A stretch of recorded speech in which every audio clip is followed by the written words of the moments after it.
Red Skelton's Funny Faces.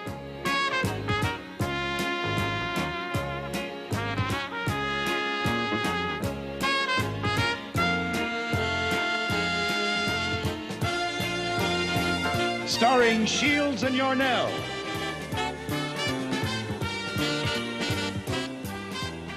Also starring Yakov Noi.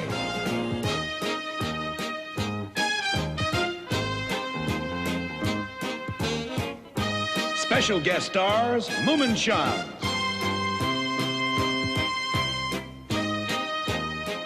And now, ladies and gentlemen, one of America's clowns, Red Skelton.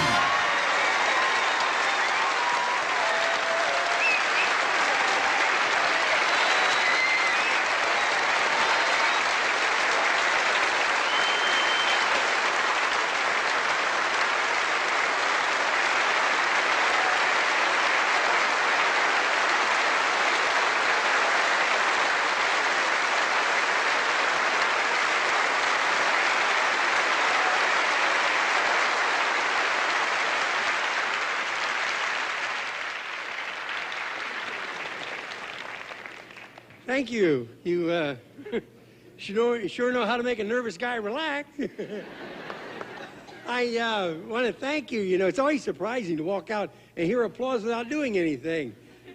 That's probably the most applause I'm going to hear all evening, so I'll be smart and say good night now, you know. But I feel great. I feel great tonight. I woke up this morning in a blaze of glory. My bed was on fire. As you know, this is a wonderful way to come back into television, a little bit different from what it was in 1949. I wanted to get in television, so I loved television at first, when it first came out. As a matter of fact, I sold my car to buy a television set. See? I got home, what do you think the first thing I see on television? My old car.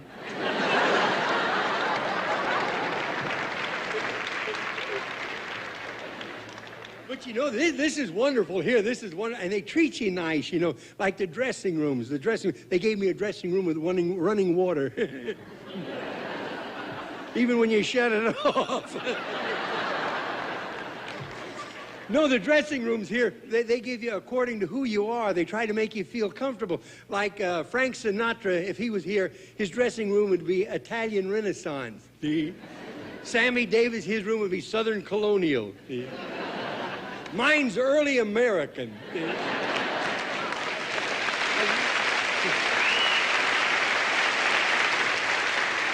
I'm dressing behind an Indian blanket back there.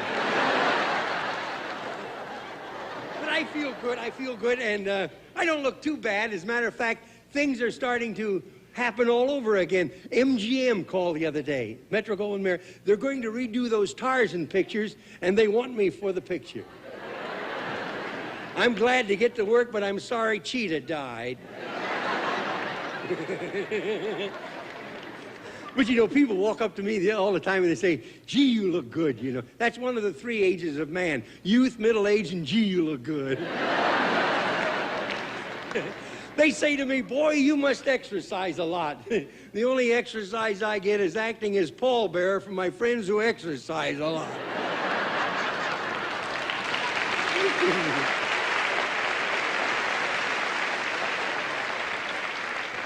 Yeah, I don't let age bother me. You know, there are three signs of old age. One is loss of memory, and I forget what the other two are. But I've been lucky with my age. I went right from freckles to liver spots.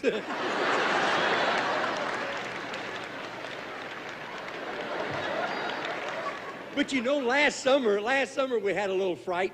I played a state fair, and I was overcome by the heat. And it was 90 degrees, and then under the lights, you know, it makes it up about 120.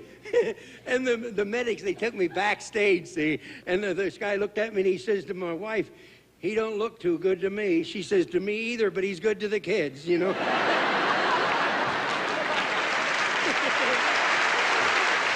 But I had a physical before I signed the contract to do this show, and the doctor says I was as sound as a dollar. That scared hell out of me, boy.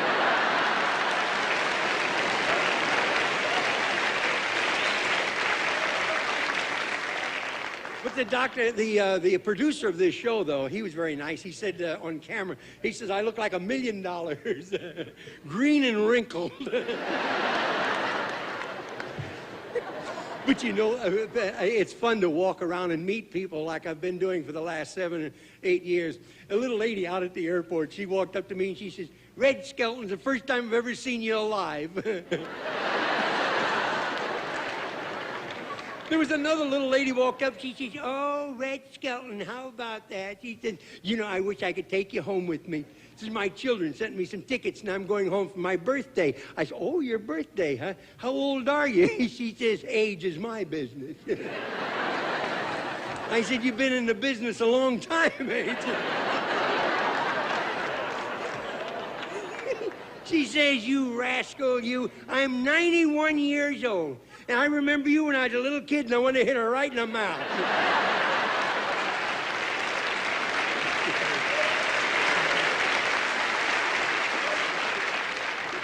Well, like I said, I feel good, and I really feel fine. Boy, I got a joke for you. 2 seagulls, Gertrude and Heathcliff.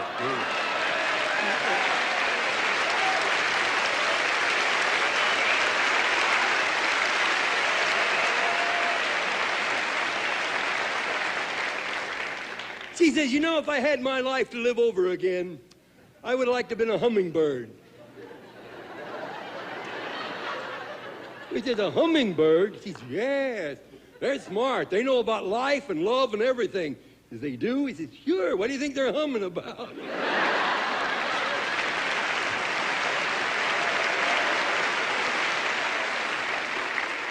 She says, you know, we've got to go see that television show that Red Skelton's going to be on because he's for us.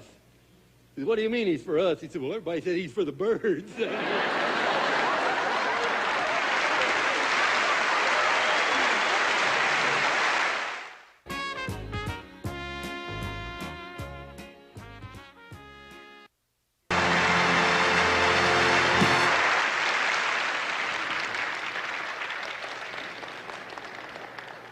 Switzerland makes me think of chocolates and cuckoo clocks. But if you're one of the thousands of people all over the world who've seen Moomin Charms, then you know that Switzerland also makes mimes, but a very special kind of mime. The one that involves highly inventive costumes and masks, and they create unusual creatures and shapes. Now from one of Broadway's longest running shows, The Wonderful World of Moomin Charms.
When I go to the theater, I like to play Christopher Columbus and discover new things.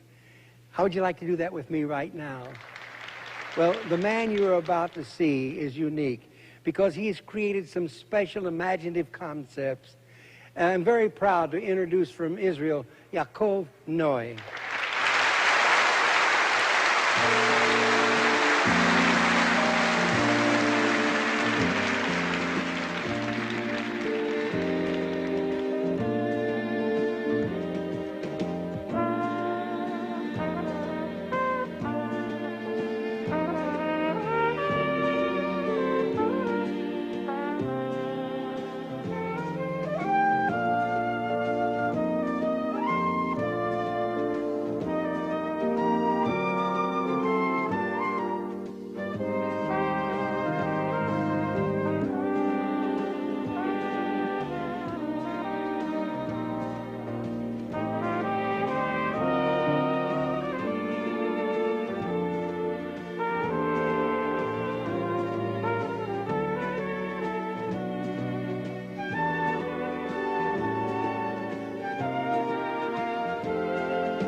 have a request. I have a request to do Clem Kadiddlehopper. Clem.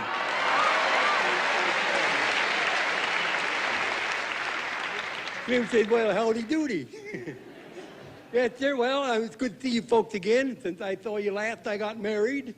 I had a military wedding. Well, there were guns there, let's put it that way. I married this girl. She's a nice wife, but she's very superstitious. Superstitious as can be, you know.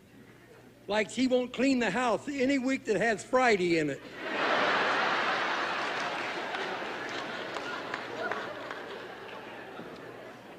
She likes to hunt, you know. She's a hunter. And I don't know anything about hunting. I worked on a farm all my life and had to work. I never had a chance to go hunting. She said to me, we're going to go hunting, see?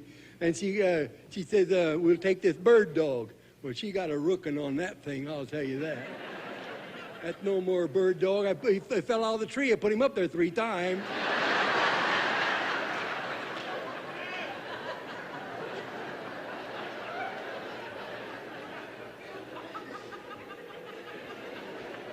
Anyhow, she said to me, we'll go hunting. And she said, now here. And she gave me a whole handful of bullets and about 14 dogs, see? I come back about an hour later and she says, you out of bullets? I said, I'm out of dogs.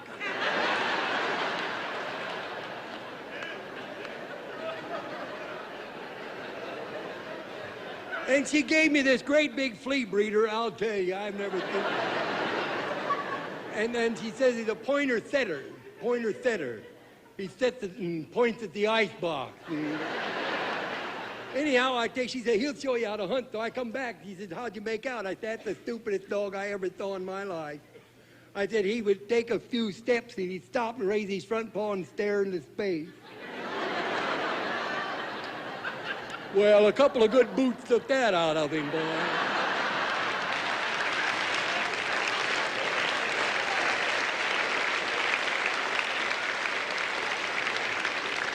Me, I like to fish. I went fishing the other day. You won't believe it. I caught a fish. He was about that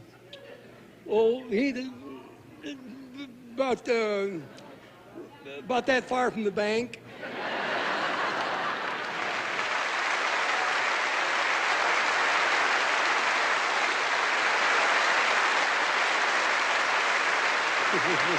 That's good. I have a request now to do a verba mime. A verba mime, there are different things. A mime is when the artist comes out and uses no props whatsoever. A pantomime is like with Charlie Chaplin or someone who uses props but yet doesn't speak. Charlie Chaplin actually was a silent picture star more than a pantomimist. Then we have a verba mime. A verba mime is when you talk and do things at the same time. For instance, W.C. Fields and Ed Wynn, they were great verba mimes. And I'd like to do one for you now. It's a thing that I did years ago on how to dunk donuts.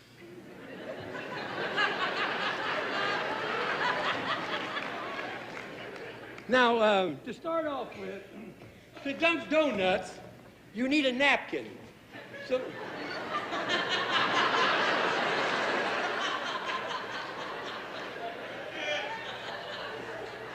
they're going to be in trouble at that Swayback Hotel when we...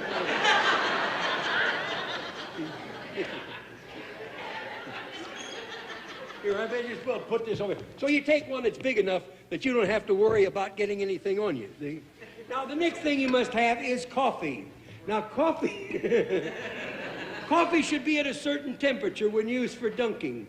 If it's too hot, the donut will become sahagi before you can eat it. So how do you cool it? It's bad manners to blow into a cup. So you use the index finger as a thermometer. Now that's too hot for dunking, but how do you cool it? You pour it into the saucer. Now you still can't blow because if you blow too hard now, the guy sitting across the table from you will get it right in the puss, see?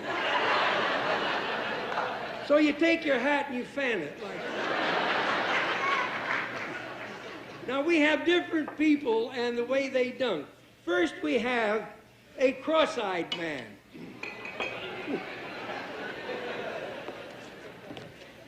He sets 1 foot from the table like this, and he's allowed 2 cups of coffee. While other people are dunking, he dunks this way.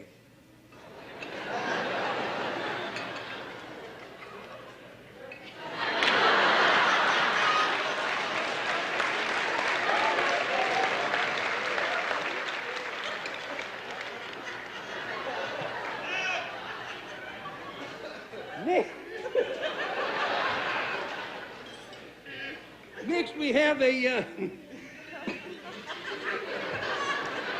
pardon me while I rinse that baby down.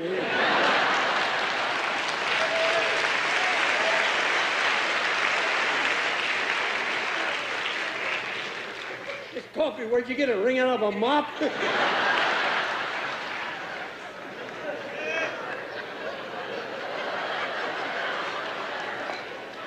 I like weak coffee, but that stuff's helpless.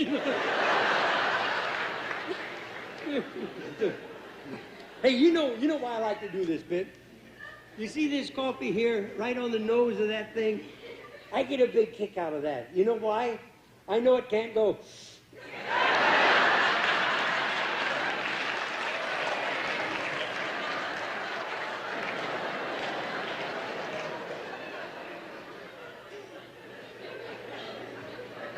Next, we have a debutante dunking. Now, you know what a debutante is. That's an old maid who overdid it. Now, they use a little more finesse with a knife and fork, and they dunk this way.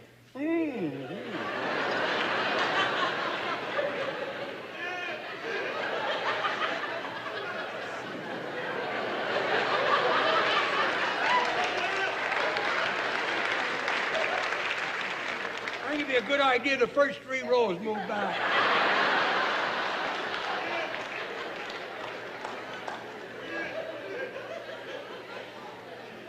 Now, next we have the sneaker. Now, a sneaker is the lowest type of all dunkers. They sit around with a cup of coffee like this, and when no one's looking, they dunk.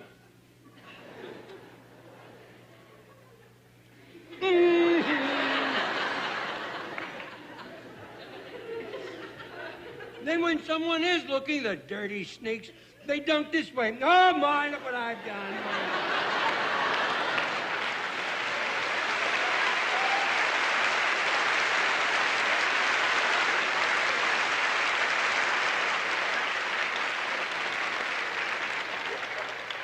Now we come to the art of dunking. Notice how I hold the little fellow. With the index finger and the thumb. The pinky should always be out. That's in case you slip, you won't go to your elbow.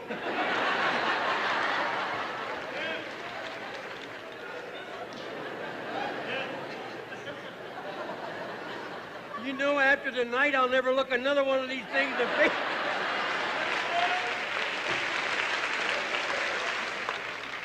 And if you knew how many times we rehearsed this today, it'd be funny. I don't know, they get bigger every time I do it. Bigger and heavier. You know? That thing weighs a ton. You know?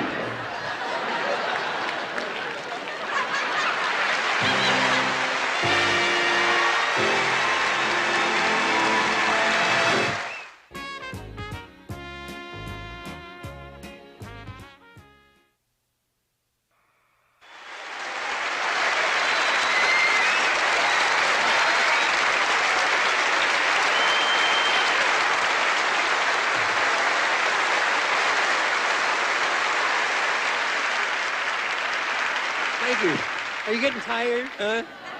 Okay. Here, you want to get what?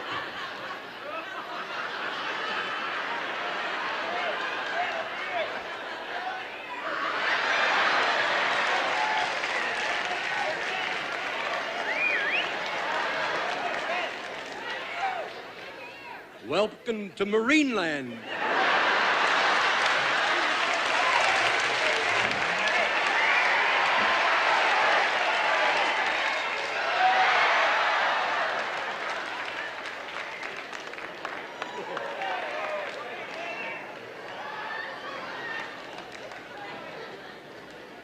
Oh, boy. Do they want to take this stuff off now, please? No. One guy could do it.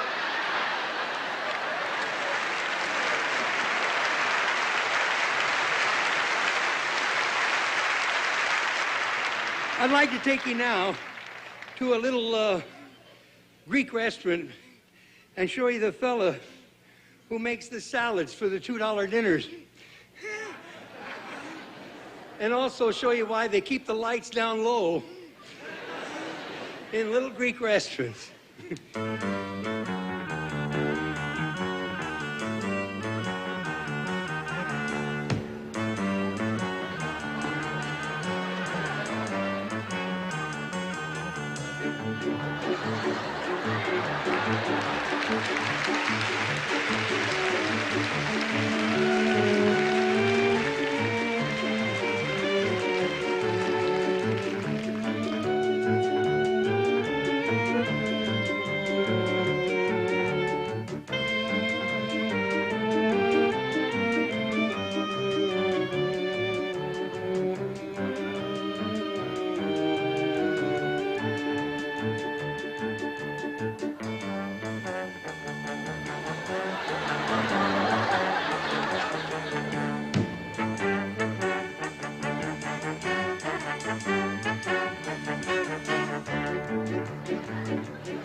What's that, dear heart?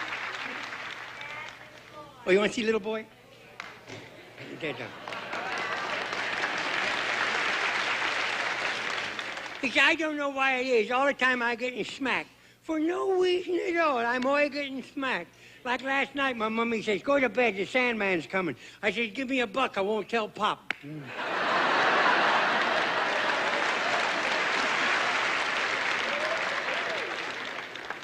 He's walking down the street one day and he says, pardon me, sir, is you a preacher? Yes, I'm a preacher. Could I ask you a question? Why, certainly, little boy. What is it? Is it true that we came from dust? Yes, we came from dust. And when we pass on, does we go back to dust again? We came from dust and we go back to dust. Why do you ask? Would you mind coming up to our house and look under the bed? Because somebody's either coming or going.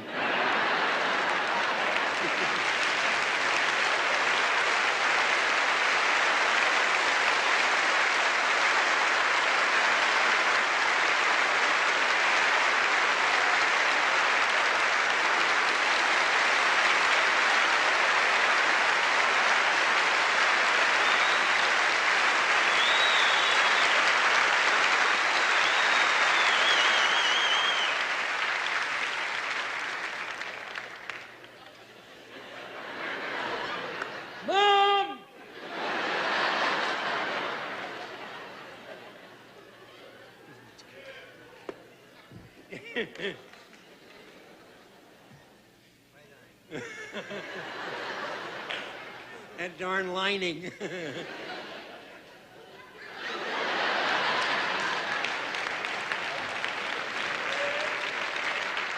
This week's special at Kmart.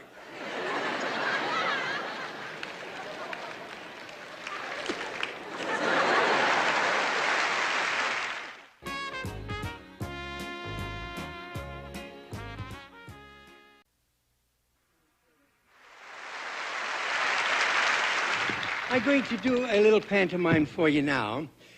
The Budapest players, I think, have the greatest technique in mimes.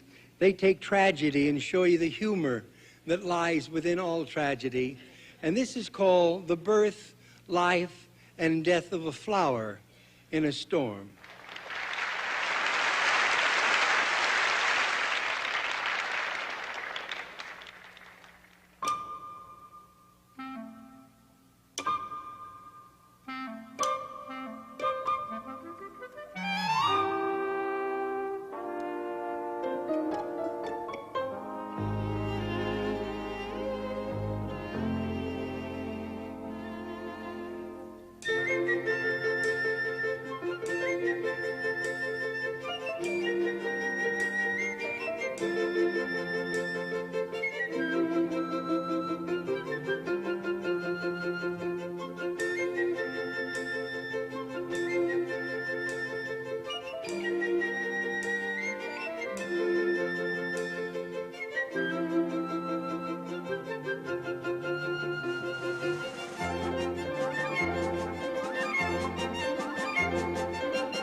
I would like to say I do thank each and every one of you, ladies and gentlemen, because I've missed you every Tuesday night, really and truly, for the last 10 years.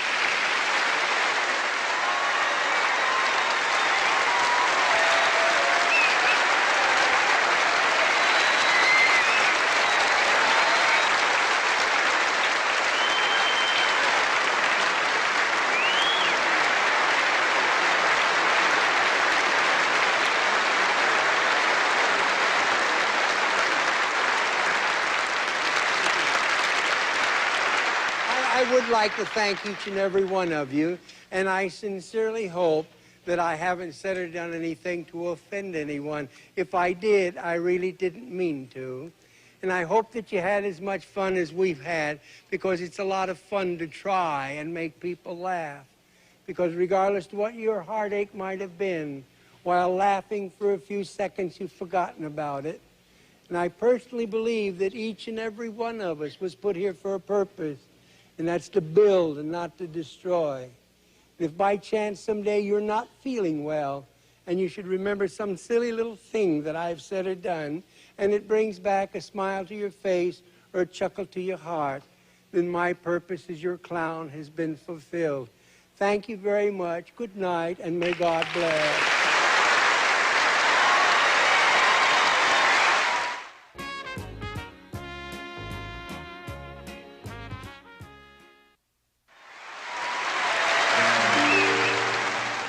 The time has come to say goodnight. My, how time does fly. We've had a laugh, perhaps a tear, and now we hear goodbye. I really hate to say goodnight, for times like these are few. I wish you love and happiness in everything you do. The time has come to say goodnight, and I hope I've made a friend, and so we'll say, may God bless, until we meet again. Good night, and may God bless. The opening mime was performed by Keith Berger. Also appearing was Rick Van Dyke.